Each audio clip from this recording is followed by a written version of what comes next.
I'm shooting this on my Blackmagic Pyxis, which all of the footage that I am going to be using today was shot on. And I have a video that will be coming out soon on my review of the Blackmagic Pyxis 6K.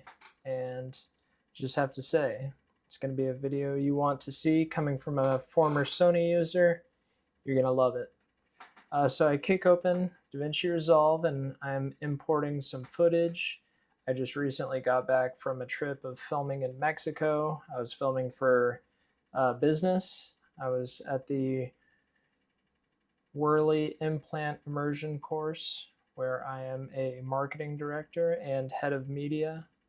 So I was in Mexico for a week filming the campus and getting testimonials. One of these shots are from the roof. They have plants all over the roof. And this shot that you see here is one of the nice flowers that I got. You see I'm filming in 23.976 frames per second. I believe it was at, the Pyxis supports shutter angles, so not something you ever have to worry about. And then this is of a employee that works there, and I got a testimonial from him on his experience working there.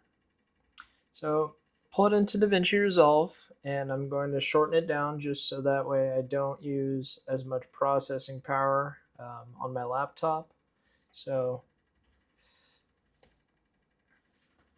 shortening it down, pull it back, and drag that over. I'm going to open my color tab, and you can see it here. I'm going to load open my gallery, and you see my gallery right there. It says no stills created. I go to import, and then I go wherever you save the cinematic node tree, available after you purchase off quintana-films.com. So you see it here, the DCTL, don't worry about that unless you feel like downloading it. I can link it in the description below, but it is a free purchase.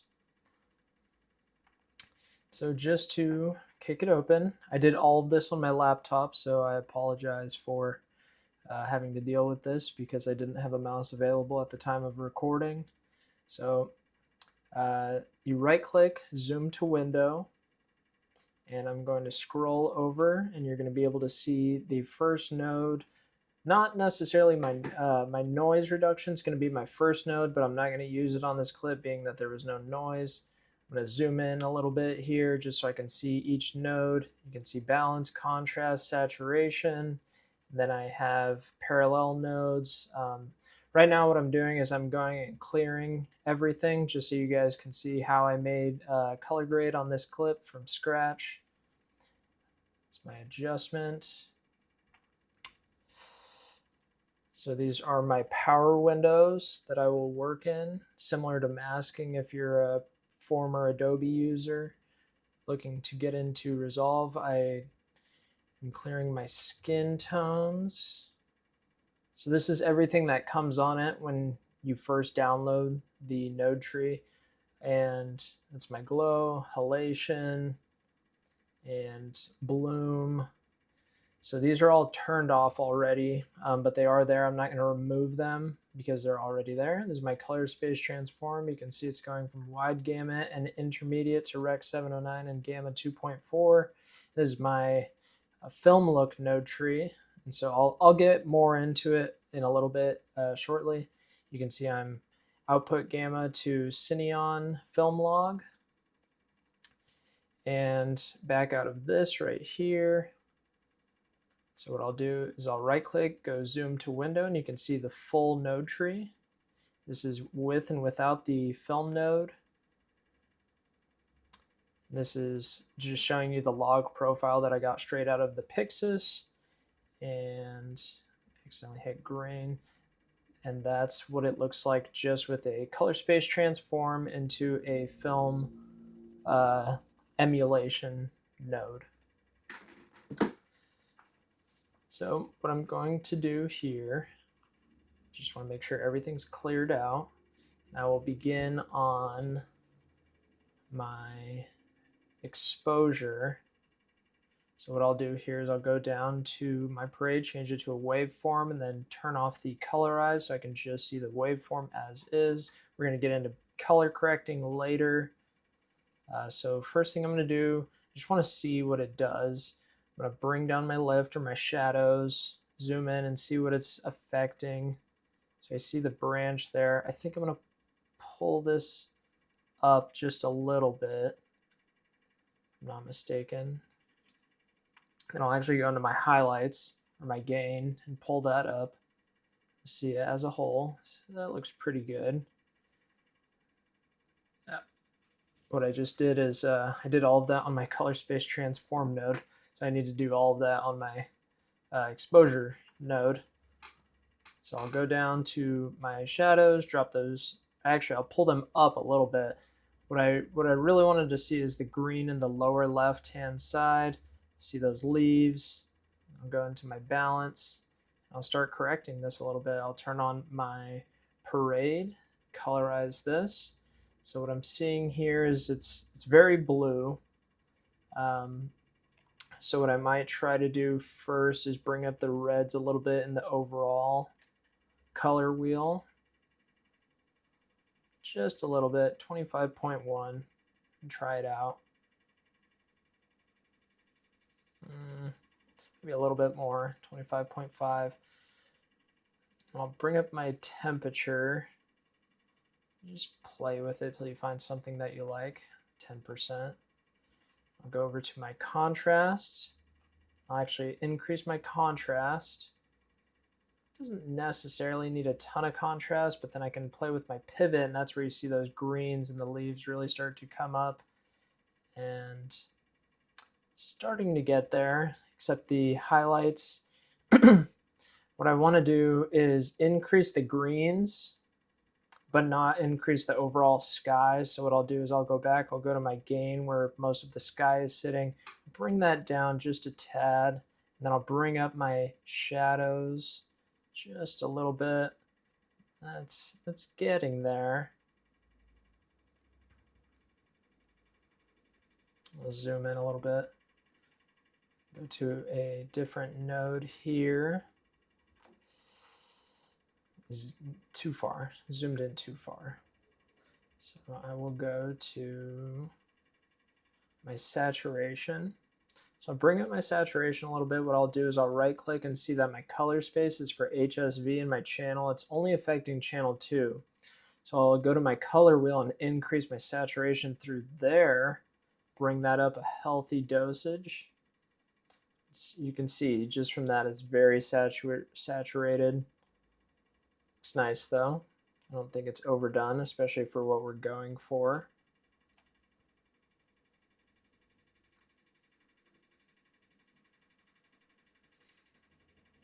So this is my skin tone node. This is usually what I'll use for working with skin tones, and what you can see, I'll select the reds here and highlight it just so I only see the reds. And I'll change the saturation value in my color picker. Maybe not yet. I'll bring up my saturation just a little bit. Yeah, there I go, and change this saturation just so I can make sure I'm getting all of the red. Oh, accidentally clicked. Undo. So you see here, I'll turn my highlight off and you can see the difference in the reds, especially deep in there. I think you can see what it's like with and without. It kind of evens out all of the reds. Don't know that I'd necessarily like it, so I'll probably just pull it off.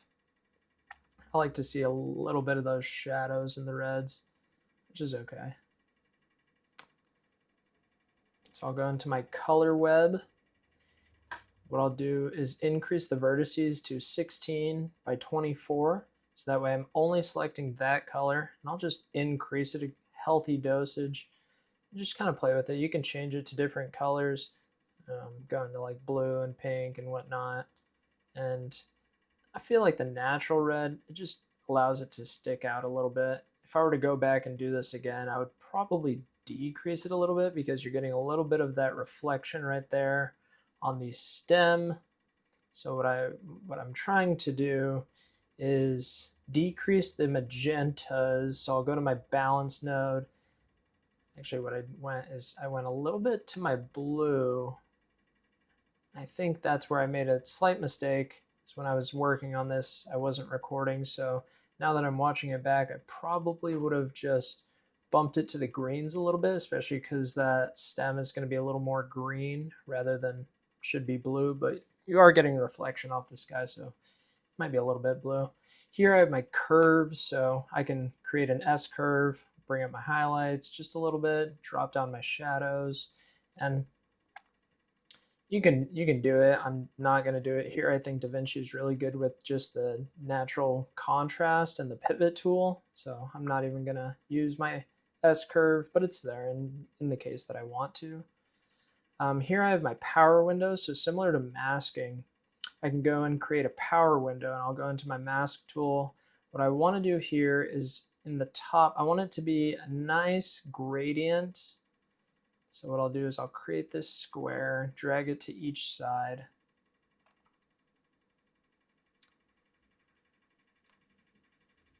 And then what I'll do is I'll increase the softness of it.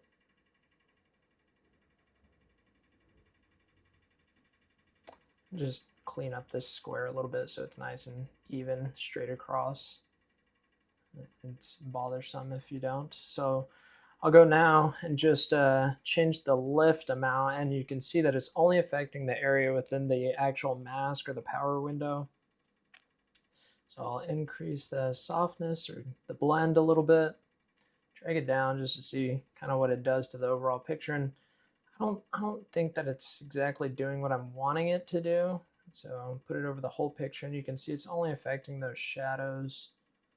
I'm kind of playing to see where exactly I want it, and I think if it's coming from one corner, it could be nice. So I'll square it up a little bit, increase the softness. That's nice. See what it's like with and without. With, without. I'll leave it on. It's doing a little something. Kind of almost gives an element like there's clouds and it's kind of hazy, and then that area is no clouds. So here I have a grade node where for this one, being that it's the sky, you don't need a crazy impact on the shadows and the highlights, but I'm going to do it anyways for you. So what I'll do in the shadow section, I'll increase the blues just a little bit. 0.02. Less is more. So I go to 0.05. It's a little too much. Start seeing the blues and the greens down there in the leaves. So what I'll do is I'll drop that down, 0.03. It works. It works. Still a little blue, but it'll work. Increase the reds and the highlights. Still, I think the first time I actually had it better, whereas now I'm increasing it a little too much. I think that because I did this on my laptop, it's not calibrated as well. So you can kind of see what it's like with and without. So I'll go to my glow node, I'll turn that on, and you can see it does a lot. So that's the default setting that I have it on. You can see with and without. So what you want to do is pull down this shine threshold. You can see completely without. Then you just want to barely do it to where it starts affecting it, but it's not overwhelming on you.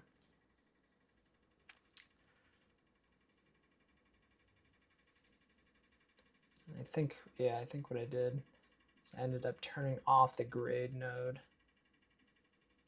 Yeah, I turned off that blue. You can kind of see what it's like with a little bit of reds in the highlights.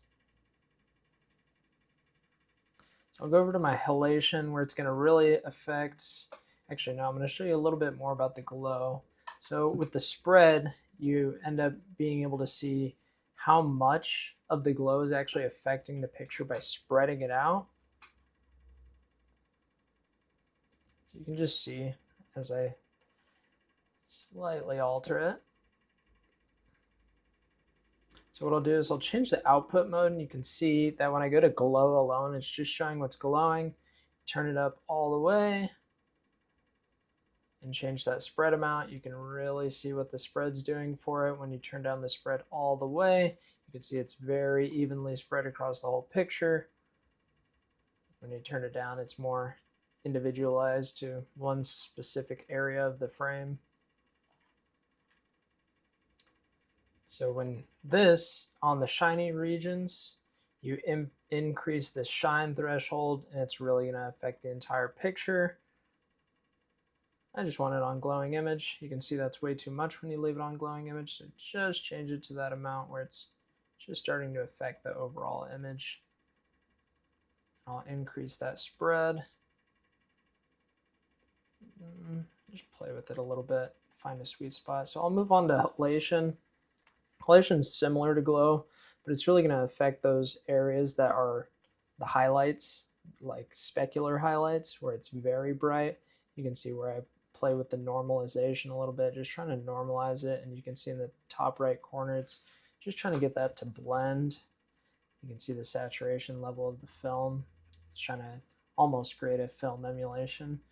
This one I really enjoy. It's the bloom, where it creates a film look creator, which I don't think is necessarily a film style look, but it allows you to play with all of your settings in here: exposure, contrast, highlights, fade, white balance, tint, etc., etc.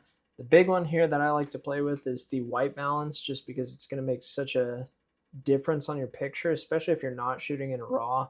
So even if you edit in Davinci and you shoot on, say, an FX3 or FX30, and you're not shooting RAW straight out of the camera, you can still go in and change the white balance of the overall picture. Here you can see I'm playing with the tint.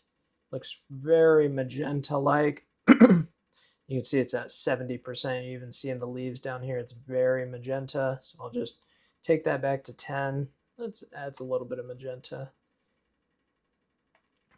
But the bloom, it's doing what it needs to do. That's without, that's with. Then I think I'm going to just play with the color blend just a little bit. Bring it down, bring the effects down. You can see what it's affecting. And that color blend is nice. I just want to find a sweet spot for it. I'll leave it down for now. For my grain, I really like this feature. I did take some playing with, just to really be able to dial it into something that felt natural. So I really dropped down the texture size. I'm trying to. Oh, it's because my node is off. So then you see the texture really come in. So I'm going to drop down that size. Kind of want to find a sweet spot for it. When you bring it up all the way, you start to see it just almost like it's a overlay. And what I want it to be is something that just matches naturally with the picture. I like it really low, just because I feel like the grain that's in here is a little bit overwhelming, but it does sit nice as long as you dial it in. So you can see kind of here, it's still a little bit too much. And play the clip just a little bit, and you can see how the grain actually dances on the screen, which is nice. It's not just static. It actually moves along with the frames, which is good. You can see my color space transform. My input color space now is Davinci wide gamut, because at the beginning of the node structure, I went from Gen 5 color and Gen 5 gamma to a Davinci wide gamut to a Davinci intermediate gamut, Davinci wide gamut color space to a Davinci intermediate output gamma. So now that we're at the end of the tree, we go from input color space wide gamut and input gamma to Davinci intermediate to an output color space of Rec 709 and gamma 2.4, which is common for internet use. So now what I want to do is actually change it to Rec 709 input color space, output gamma 2.4, and then the Cineon film log, which I'll end up on the last node. I'll go to film look, right click, and input the Kodak LUT. And you can try it out with a couple different ones. I did the Fujifilm. I always think the Fujifilm colors are just a little bit washed out for me, but it's nice. I'll go back to my 2383 think it was the D65. D60 and D65 I don't notice huge changes to, but I'll use both of them here and there. So yeah, that's the end of the node structure. So what I will do, you get to see the overall picture here, and I think I'm going to just go back to the grain, drop down the texture a little bit, and then the grain size a little bit. I think what I'm looking for is the grain strength. Pull this down, and then we can kind of see what that does. It's not so apparent. That's a lot better.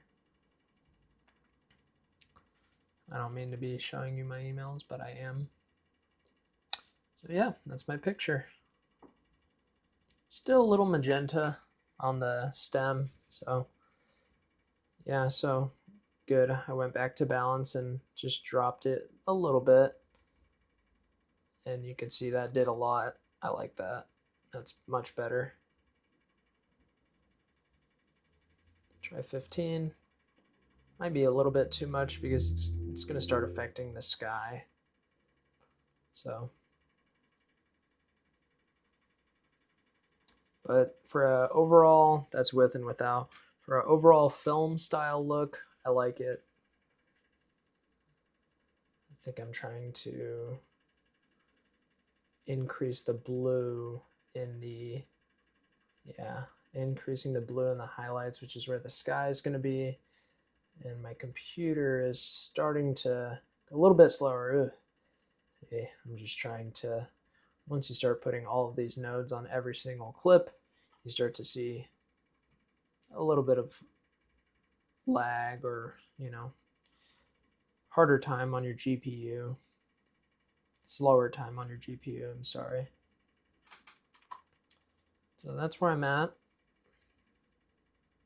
Even if I go into my HDR, high dynamic range area, you can see, you can isolate the highlights, lights, the shadows, the darks, and then the blacks, which I really like. For you could use this for exposing as well, especially with the highlight recovery in the camera raw, if you shoot in raw, especially B-raw, which is great. But just playing a little bit with this light value. I'm just trying to get it to actually affect it. Oh, that's way too pink. I'm going to pull that away. What I want it to do is go a little bit to the blue, just because I think the sky is just a little bit green. So I'm just trying to pull it a little bit more blue. That's not bad. And I'm watching this on my calibrated monitor, and it's not terrible, but I did this on my laptop, which is not calibrated, so still okay. Still see a little bit of the magenta on the stem, but it can work. I'll go fit, and that's the overall picture. I do see you did clean it up a little bit. I still see, maybe it's just the reflection of the flower that I'm seeing the magenta, which is natural. It'll do it. So what I'm going to do now is go over to a testimonial video that I did at the course. So the first thing that I'm going to do is actually go and resize this. I shot this in OpenGate. So I believe this is going to be a 3:2 frame size. And if I were to want it to match in a 16:9 frame size, what I'm going to do is zoom it in. You can see that awful backdrop. I didn't have all my gear with me, so I had to use what I had. And just reposition this. That's what's nice about OpenGate. Still looks very, very clean. Get them a little bit more on the third. That looks good. Yeah. Just up a little bit. And that's nice. So I'll open my color tab. I'll show you what it's like again to import the node or put the node tree onto your clip. So what I'm going to do is delete all the nodes here. I just select all of them, make sure I get all of them. Go to gallery, and we already imported it, but I will do apply, right click, apply grade. You don't need the DCTL, but like I said, I'll have it in the bio below. So for this clip, what I'm going to do is make sure I didn't show the noise reduction in the last video or in the last clip. So the first thing that I'm going to do is go to the noise reduction tab, which I cannot seem to find. I just have to go through all of them. I have to do this every once in a while just because there's a lot. They changed it around with the new Davinci 20 update. So what I'll do here is I will zoom in on the noisiest part of the frame and increase the temporal noise reduction. You want to use better, but I was working off my laptop, so I just did faster. And you just start to change the temporal threshold to where it starts to affect it, and it comes a point where it's not affecting it anymore. So you just got to find the spot where it stops affecting it. So that looks good. Don't see much noise. And if you really want to, if it's a really noisy shot, go to spatial noise reduction. I'm still going to work in faster. This is where spatial threshold will impact the frame a lot. And when you start, you just barely use it. Is when you start to do, see, that looks good. He doesn't look too plasticky and almost like AI. It becomes a little hyper realistic, especially when you increase it a lot. So I'm going to just over exaggerate it and go to 50. You can really start to see it affect it. You might not see it, but when I zoom in here, you can really start to see it on his nose. It just looks fake. So increase it to 100. It looks bad. And a non-filmmaker might not notice this, but when you see it without, see the difference? That's a big difference. You get a lot of resolution back. So it's just how to use the noise reduction. So what I'll do for this shot, what I'm going to do, I just want to make sure all of it is cleared off so you get a fresh start on this. And zoom in a little bit on my clip.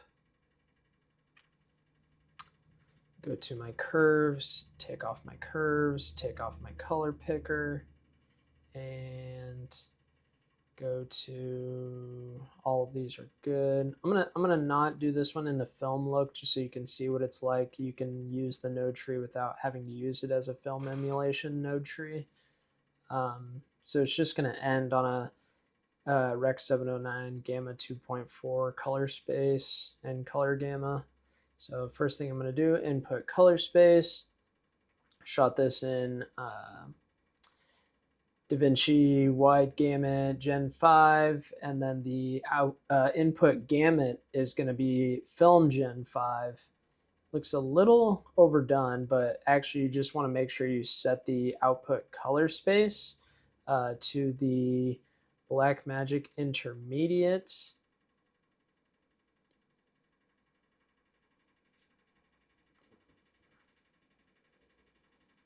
Sorry, the color space to wide gamut, and then the output gamma to Davinci intermediate. So you get the correct color space working. And I'm going to go to my waveform just to expose him. I'm going to do this one in high dynamic range because I spoke about it earlier. So I start to see the dark areas of the frame, drop those down. What I want to try to do here is take the backdrop and make it black, make him stand out on his own. So it's kind of like a black room, just using the black backdrop. So I'll see the shadows, just see where the shadow areas are. I see it's affecting his face. So what's kind of cool here is in the high dynamic range section, you can actually change where the values on the histogram sit. So if I go to shadows, I can see where they all sit. It's almost like the in and out point of each of them, and you can adjust them, but I'm not going to do it here. So I'll drop the exposure on the shadow area. See the light area See, it's affecting like his forehead a lot, so I'll increase that.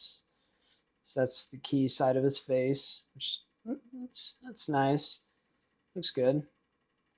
See with and without. That's with.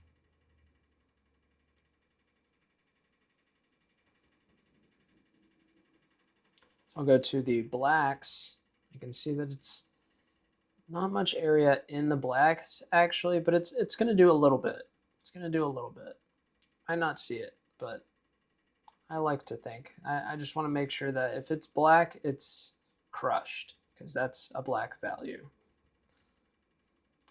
And I gave him a backlight. It's just not super apparent.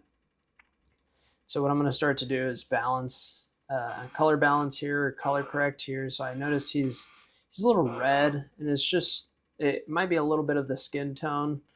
He's going to be darker than I am, so exposing for myself and for him are going to be a little bit different. So what I'll do is I'll drop the reds a little bit, drop the temperature, did -600, which watching this back, it might be a little bit too much, but you can see that it's pretty balanced overall. You see where the highest points on the blues are. I'm going to delete the gain here, bring up the contrast just a little bit.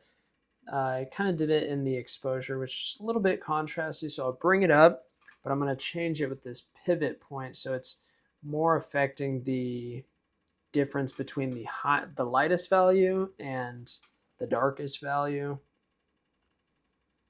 And drop down this gain a little bit just because his forehead's starting to become a bit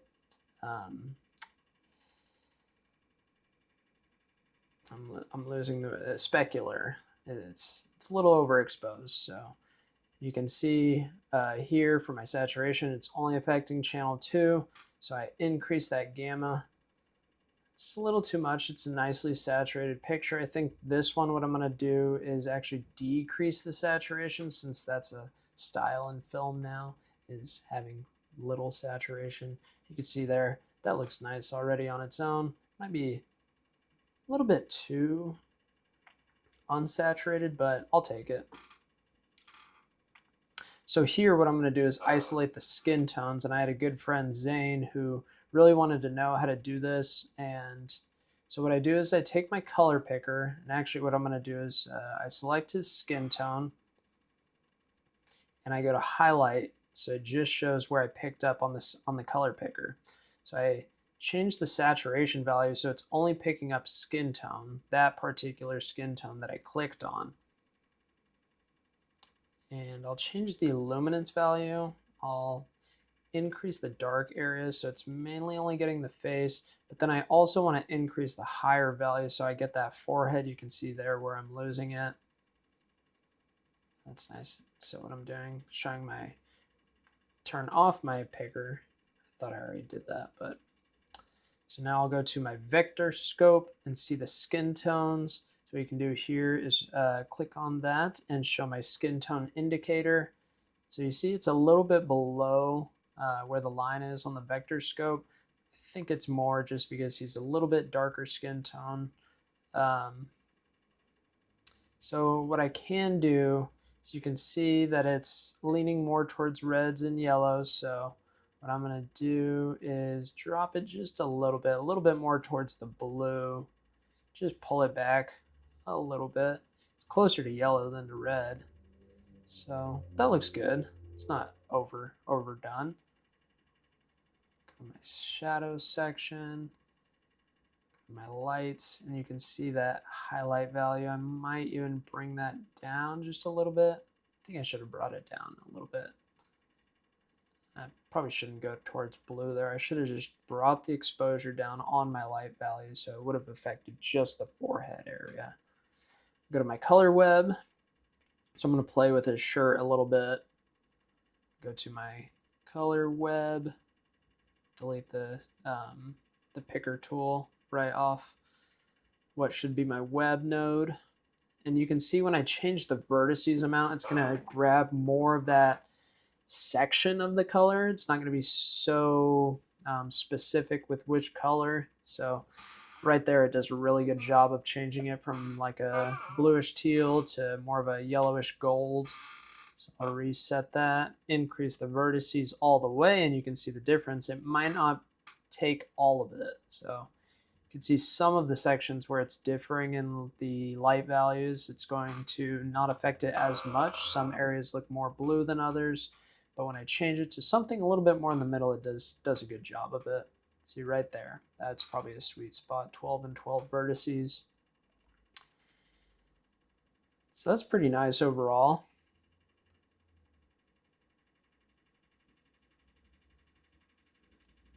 So this is my adjust tool. This is where I would just go make changes to anything that I've done overall. I think what I'm wanting to see is that I drop the backdrop a little bit darker and then increase a little bit of separation from the backlight. So I'm going to do that in a power window. So I'll go over to my masking tool. And what I'm going to do is take a pen tool and create a square over this section.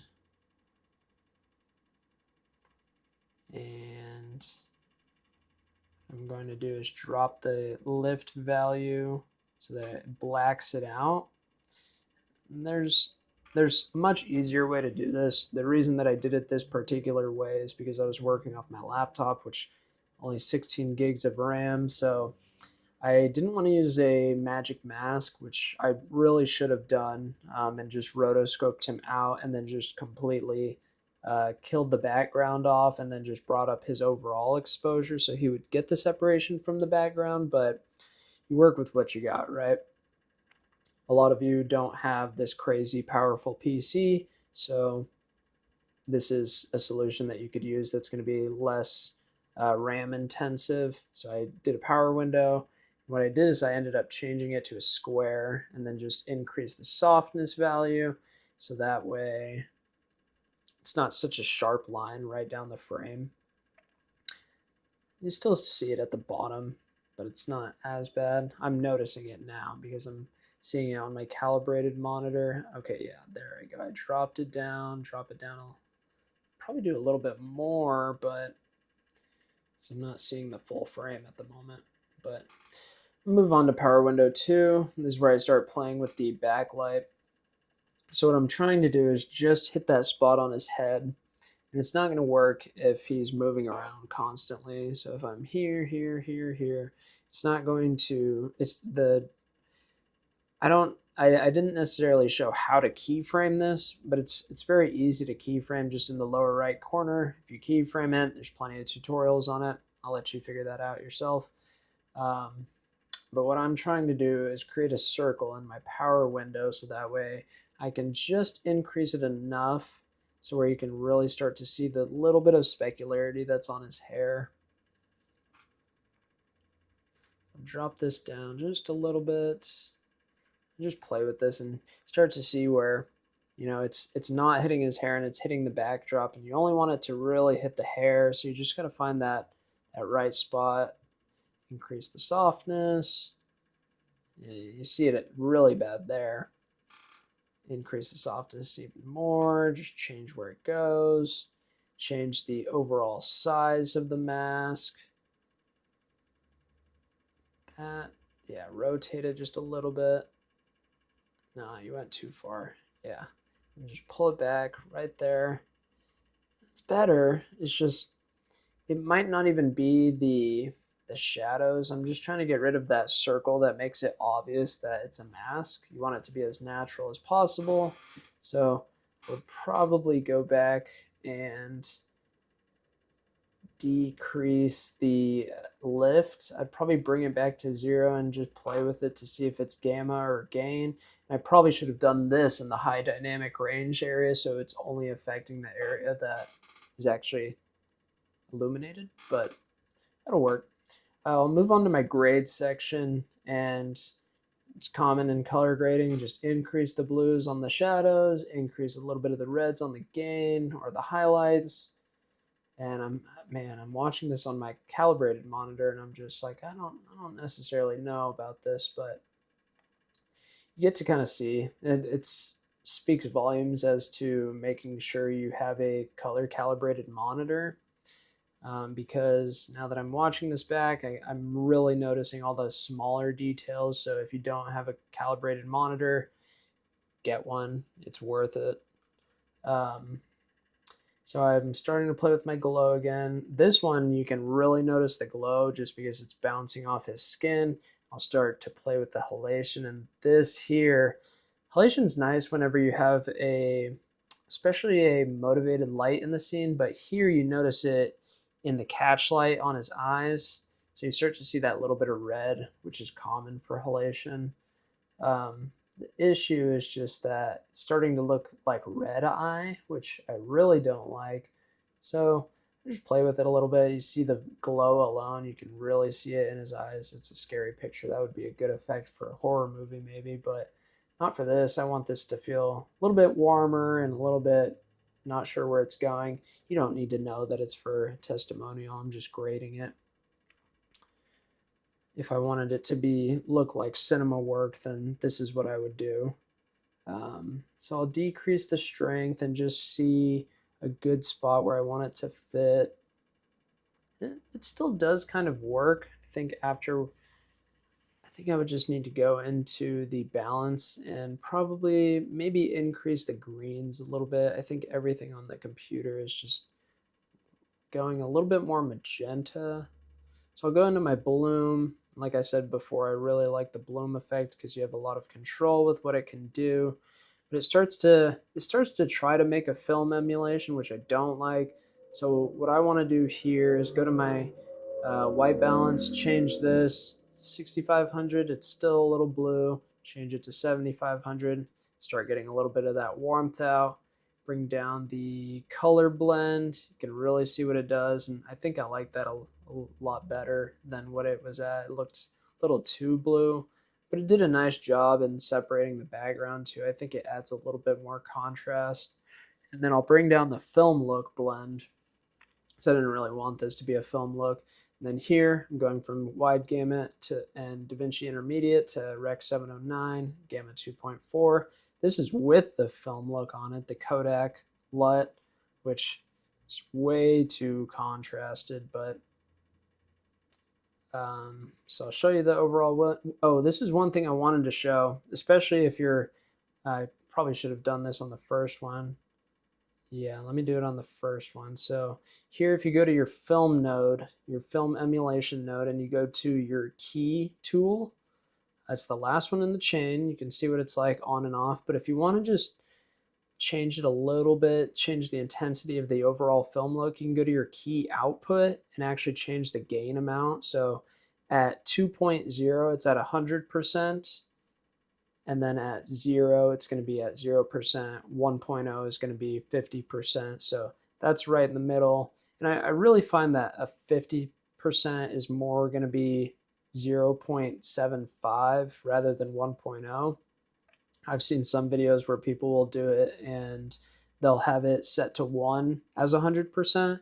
I like to have it set to 2 for 100% just because if it can go to 2, wouldn't that be all the way? Or is that overdone? I think it's more of an opinionated thing, but here you can see what it looks like. And yeah, you still see that circle. It bothered me. So I think what I'm gonna do is just play with it a little bit more, just try to find a decent spot for it. So go to the mask tool and just bring it down a little bit. Yeah, that's better. Size it in, spread it out a little bit more, increase the softness. I keep going off of his head, but I need it on his head. That's probably going to sit nice. It's a little bit better. It's just too long now. Yeah, decrease that. She needs to decrease that and bring it down a little bit. But it's a pretty nice picture. It's very glowy. Is that a word? Glowy? I think it is. He's glowing. So yeah, so just want to say, guys, that My node tree, cinematic node tree, is available now. You can go to my website, quintana-films.com, go to products, click on Matthew's cinematic node tree, and it is $10. That's it. And you get all of this good stuff. And now you just got a video on how to use it.